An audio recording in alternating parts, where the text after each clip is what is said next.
ಮನಸ್ಸಲ್ಲಿ ಪ್ರಶ್ನೆ ಬಂದಿರಬಹುದು, ಇಂದಿನ ಈ ಹರಿಕಥಾ ಸಭೆಗೆ ಅಧ್ಯಕ್ಷರು ಯಾರು ಅಂತ.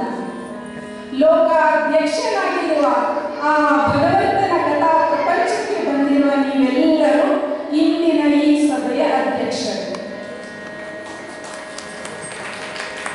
ಅಧ್ಯಕ್ಷರು ಅಂತ ಆದಮೇಲೆ, ಅಂದ್ರೆ ಅಧಿಕಾರ ಬಂದ ಮೇಲೆ, ಪದವಿ ಬಂದ ಮೇಲೆ ಜವಾಬ್ದಾರಿಯೂ ಅದರ ಜೊತೆಗೆ ಬಂದು ಬಿಡ್ತದೆ. ಅಧ್ಯಕ್ಷರಾಗಿರುವ ನಿಮ್ಮ ಮೊದಲ ಜವಾಬ್ದಾರಿ ಏನು? ಮೊದಲ ಜವಾಬ್ದಾರಿ ಅಂದ್ರೆ ಯಾರು ಮಾತನಾಡುವ ಹಾಗೆ ಇಲ್ಲ, ಕೊನೆಯ ವಿಲೋಚನೆ ರಜ್ಜ.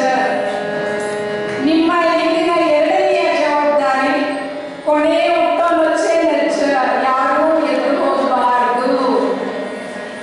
ನಿಮ್ಮ ಮೂರನೆಯ ಜವಾಬ್ದಾರಿ ಯಾರೂ ನಿದ್ರೆ ಮಾಡಬಾರದು, ಕೊನೆಯೇ ನಿದ್ದೋಚೆ ನಜ್ಜ.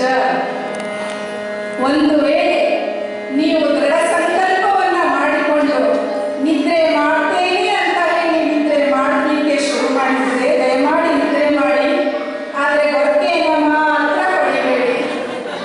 ನನಗೆ ಅಭ್ಯಂತರ ಇಲ್ಲ, ಪಕ್ಕದಲ್ಲಿ ಮಲ್ಕೊಂಡವರು ಎಚ್ಚರ ಆಗ್ತಾರೆ ಅದಕ್ಕಾಗಿ.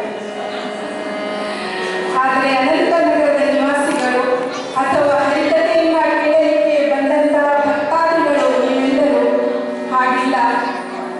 ಸದಾ